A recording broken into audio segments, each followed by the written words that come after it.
Você já deve ter ouvido falar na regra dos 3 R's da sustentabilidade. Os 3 R's vêm da abreviação de 3 palavras super importantes quando o assunto é cuidar do meio ambiente. São elas reduzir, reciclar e reutilizar. Neste vídeo, vamos trazer uma discussão sobre o hábito que algumas pessoas têm de produzir outros objetos a partir de materiais recicláveis, transformando o que seria possivelmente jogado no lixo em um outro objeto novinho em folha, que pode tanto ser útil no dia a dia ou simplesmente dar um novo visual a determinado ambiente.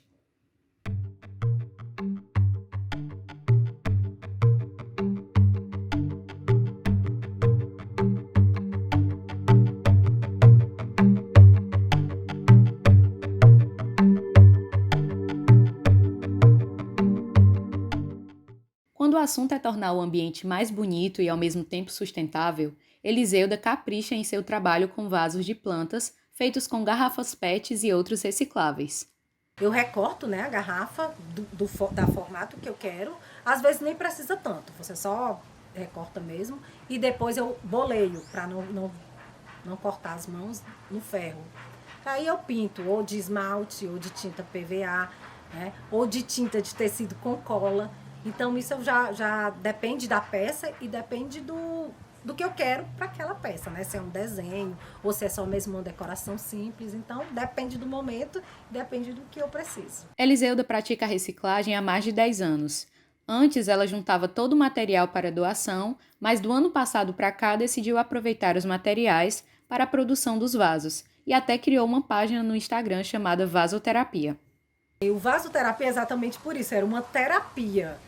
Eu botei ele como uma terapia. E eu abri aquela página, não foi para divulgar, ela era fechada e era só para mim. Não tinha ninguém. Eu não aceitava ninguém olhar as coisas, era só para mim mesmo, para mim ficar olhando e tal. Aí uma amiga minha foi, descobriu e disse: por que tu não abre? Deixa o pessoal ver tuas coisas. Digo: não, mas eu não quero para vender, eu quero só para mim. Aí ela disse: mas não importa. Mas isso vai incentivando outras pessoas a fazerem também. Além de proporcionar benefícios para o próprio meio ambiente, praticar hábitos sustentáveis no próprio lar também pode ser algo positivo à saúde mental dos indivíduos, como explica a psicóloga Andy Lima. Intervir no meio ambiente doméstico, né, repensar a posição e a presença de determinados móveis, né, o uso dos itens que eu possuo em casa, pode sim levar a uma transformação de como eu me relaciono com o meu ambiente doméstico, promovendo sim mais qualidade de vida, principalmente no que toca à saúde mental. Na psicologia ambiental, nós também trabalhamos com a categoria de ambientes restauradores, né? Então, ainda em situações de estresse excessivo, né, nós precisamos ter esses ambientes que nos restauram. Eu sempre acho que vaso, né, junto com uma planta, ele dá aquela leveza, aquele ar mais puro de uma planta dentro de uma coisa que você disse, ele ia pro lixo. Então eu acho que fica tão bonito quanto, né, do que você ir numa loja e comprar, botar na sua casa. E com os meus vasos, eu acho que toda vida que eu acordo e olho para eles, aquilo já me dá uma alegria de ter feito e tá decorando a minha casa. E eu acho que todo mundo que mora aqui também diz a mesma coisa. Olha, um vasinho novo, olha, uma planta nova. Então isso já traz uma alegria, uma leveza para todos. E assim como todo artista tem sua obra favorita, Eliseuda também tem um carinho especial por uma de suas produções. O Groot. Bem, ele é um pote de creme de cabelo. Sim. Eu gostava de cortar, só fiz cortar, coloquei a planta dentro dele. Mas um dia eu olhei e vi o Groot.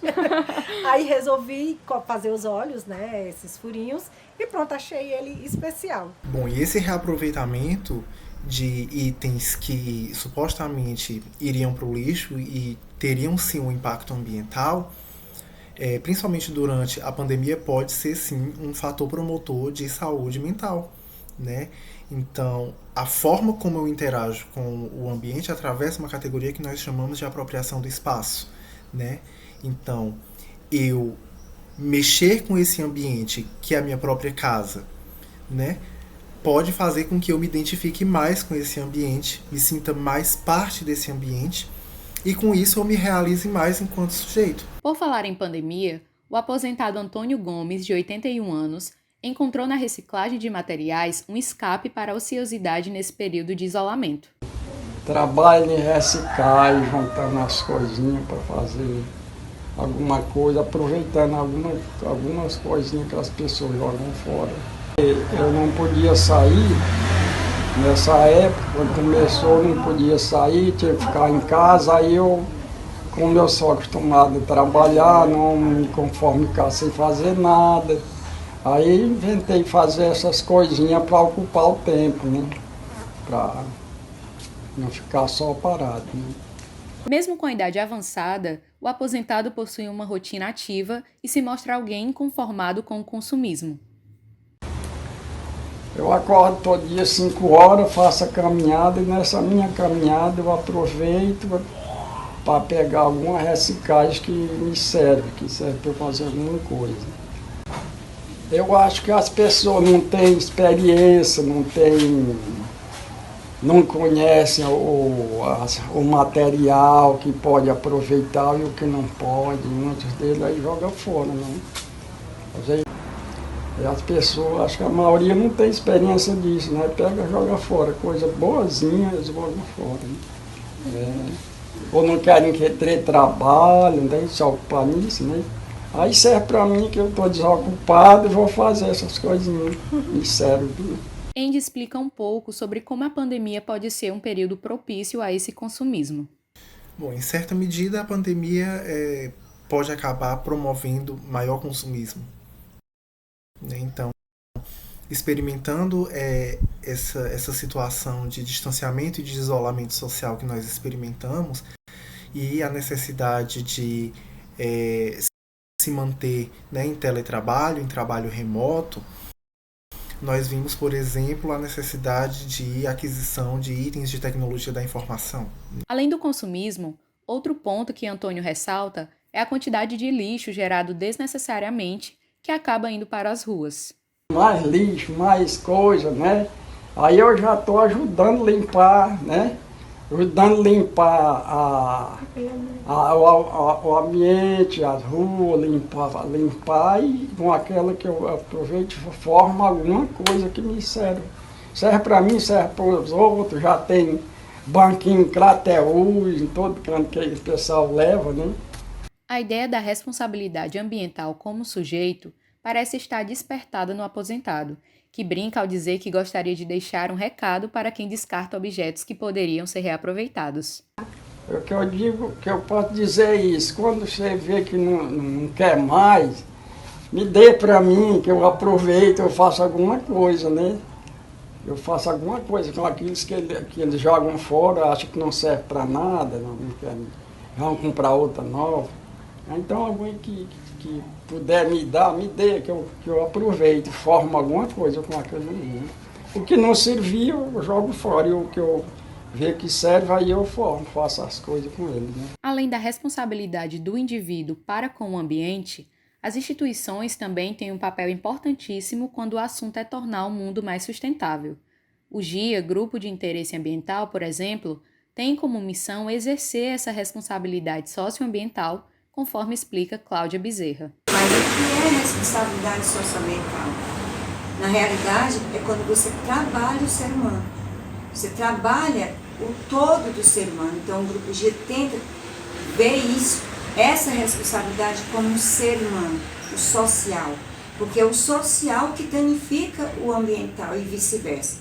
Sobre essa relação socioambiental, Andy explica que, antes de focar na conduta que seria necessária para a preservação do meio ambiente, é importante analisar como o ser humano se percebe dentro dessa relação. Então, a forma como eu percebo o que é esse ambiente vai fazer com que eu interaja com ele de determinada maneira. Então, se eu considero o ambiente como um instrumento, um simples instrumento, como algo que deve ser dominado pela humanidade para, entre aspas, suprir as suas necessidades, eu vou nutrir uma lógica destrutiva desse ambiente, meramente para o suprimento dessas necessidades. Mas se eu percebo que eu sou parte dessa realidade, que quando eu mexo com ele, eu também mexo comigo, eu mexo com os meus semelhantes, né? E que na verdade nós fazemos parte dessa unidade que é o próprio universo, né? Então, quando eu percebo essa minha relação, eu passo a ter uma conduta diferente. Ser humano é algo muito complexo, mas assim, eu tenho escutado sobre a sensibilidade, né, que você só conscientiza alguém, mas como conscientizar alguém? Existe um caminho, né, para isso que essa pergunta é a questão da educação ambiental. Temos um grande ativista, um praticante da educação ambiental, que é o autor chamado Genibaldo Freire Dias. Então, no ano passado ele fez um livro chamado Percepção Ambiental. Então, para que o humano, né, que aí essa questão do social, você faz através da educação ambiental, da sensibilidade. E aí você tem todo um contexto para aquilo que você está chamando de ecológico.